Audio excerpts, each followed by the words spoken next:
What is up, everybody? It's your girl Janelle here with my UFC 148 recap video. If you missed it, try to find a replay. It was a really good overall event. Let's get into it. I was 3 for 2, which isn't that bad. I got the big one. Let's get into the undercards. I picked Chad Mendes to beat Cote McKenzie. I got this one. It ended way earlier than I thought. I thought Cote would give him more of a fight, but he caught him early in the first round with a body punch that hit the very center of Cote McKenzie. Like, it was perfectly placed, unblocked. Cote doubled over in pain.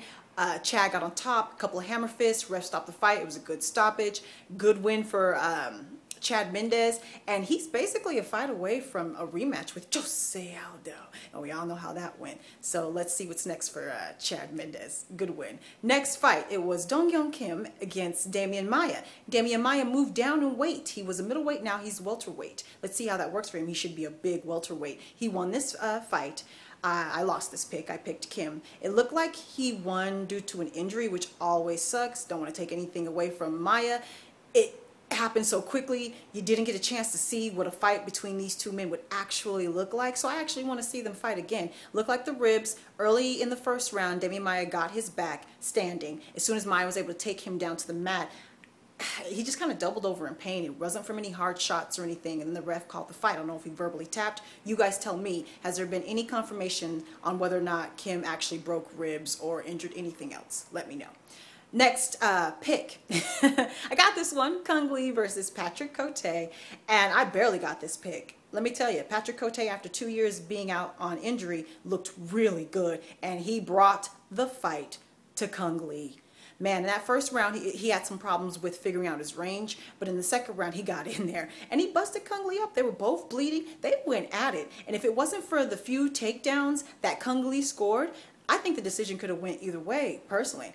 I don't know. Good overall fight. Good fight back for Patrick Cote. It was a good showing for him. So let's see what's next for these two fighters. Got that pick, Cung. All right, next up, Forrest Griffin, Tito Ortiz. I didn't get this pick. This was my upset pick, though, so I wasn't surprised that Forrest won. Third time they fought. Looks like Tito really is going to retire, and this was a really good fight for him to retire on. It was a good fight.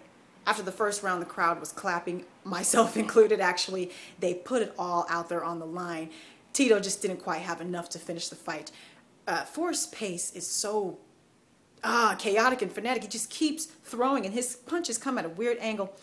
He just keeps going, keeps throwing shots, keeps landing shots, and it's just eventually that last round, Tito, he gassed a little bit. And the cool thing was, if you don't like Forrest as a fighter, you really got to love him as a man. I kind of want to like have a beer with him or something, even though I don't drink beer.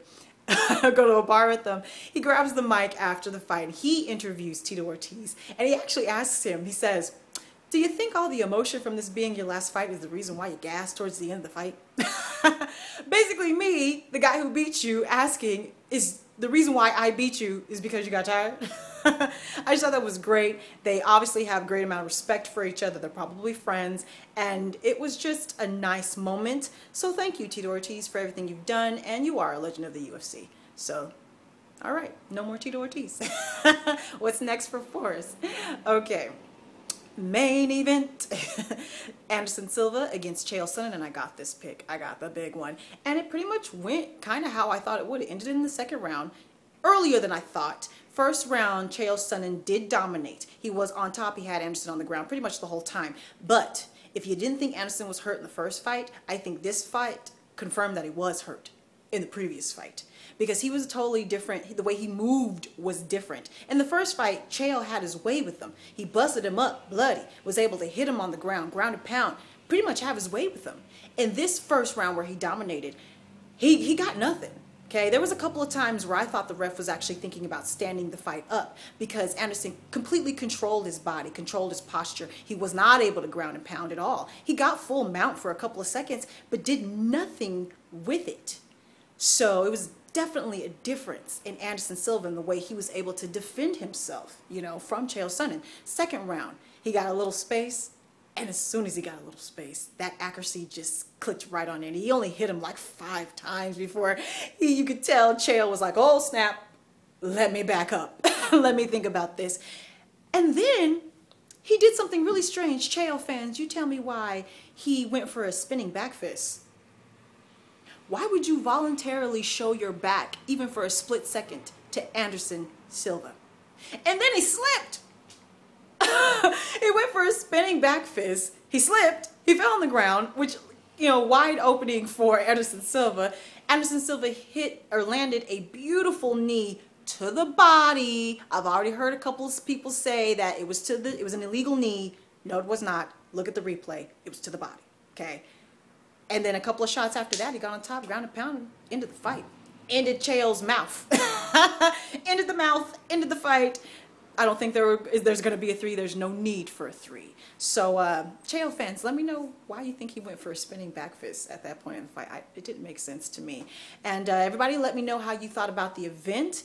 And, yeah, ladies, make your own money, sign your checks. Goodbye, everybody.